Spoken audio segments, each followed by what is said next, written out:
Hello students, आज मैं आपको बैंक रिकॉन्सिलेशन स्टेटमेंट के बारे में बताऊंगी। तो आइए पढ़ते हैं बैंक रिकॉन्सिलेशन स्टेटमेंट, जिसे हिंदी में बैंक समाधान विवरण, और इसका शॉर्टकट की अगर हम बोले तो BRS है। इसका डेफिनेशन ये है कि कैश बुक और चेक बुक के शेष में जिन जिन कारणों से अंतर होता है उसे व्यक्त करने के लिए जो स्टेटमेंट तैयार किया जाता है उसे बैंक समाधान विवरण कहते हैं। तो आइए बैंक समाधान विवरण या बैंक रिकॉन्सिलेशन स्टेटमेंट्स को एक्टिवेट करने के लिए फंक्शन की F12 दबाएंगे। वहाँ पर बैंक कन्फिग्रेशन है, वहाँ पर क्लिक करेंगे और ये जो पहला ऑप्शन है उसे यस रखेंगे और इसे एक्सेप्ट करवा लेंगे और यहाँ से एस्केप दबा के गेटवे ऑफ दिल्ली में वापस आ जाएंगे। यहाँ पर मैं 2 लेज़र बनाई हूँ, 3 लेज़र है। एक बैंक चार्जेस जो इनडायरेक्ट एक्सपेंसेस के अंडर में है, और SBI बैंक जो कि बैंक अकाउंट्स के अंडर है, और एक टेलीफोन बिल का लेज़र है जो कि इनडायरेक्ट एक्सपेंसेस के अंडर है। अब हम यहाँ से वापस गेटवे ऑफ दिल्ली में आते हैं और इसके लेज़र में एंट्री करते हैं तो अकाउंटिंग वाउचर में आएंगे।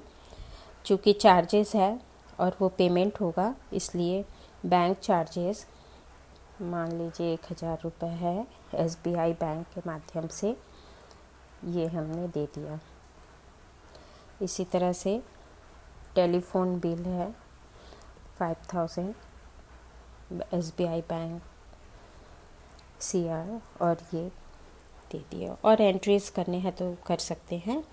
अब हम यहाँ से बाहर आते हैं और इसके एंट्रीज़ रिकॉन्सिलेशन कैसे करेंगे, यानी बैंक के डेट को अगर हमें चेंज करना है तो डिस्प्ले में आएंगे, डिस्प्ले में अकाउंट बुक्स में आएंगे और वहाँ लेज़र में आएंगे।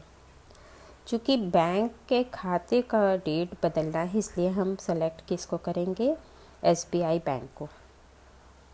ठीक है, यहाँ पर देखिए कि रिकॉन्सिल के लिए F5 की है फंक्शन की, तो फंक्शन की F5 दबाएं। बैंक के चार्जेस यहाँ पर अगर हम इसे 2-4 कर देते हैं, यहाँ पर ये 2-5 है वो कर दिए। एक चीज़ ध्यान रखिए कि अगर मैं 30-4 करूँगी तो वो एक्सेप्ट नहीं करेगा, क्योंकि ये एजुकेशनल मोड में हम काम कर रहे हैं। तो हमें पता है कि डेट हम सिर्फ 3 ही दे सकते हैं, 1, 2 एंड 31। तो हम 31-5 देंगे तो वो उसे एक्सेप्ट कर लेगा।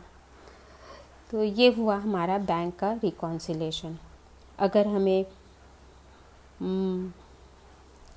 यहाँ पर डिटेलिंग देखना है तो फंक्शन की F5 ये हो गया। ओपनिंग BRS देखना है तो Alt-U, क्रिएट वाउचर, अगर यहीं से वाउचर क्रिएट करना है तो Alt-C, set bank date Alt-S, ये सारे हैं।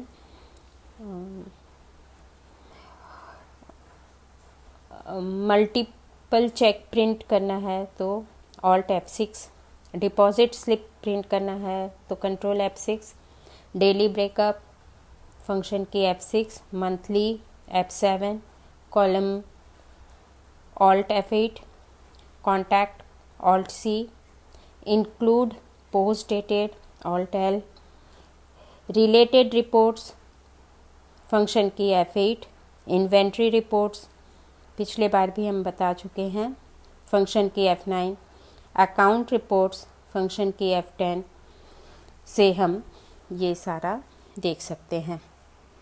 तो मैं उम्मीद करती हूँ कि आपको बैंक रिकॉन्सिलेशन अच्छे से समझ आ गया होगा। धन्यवाद।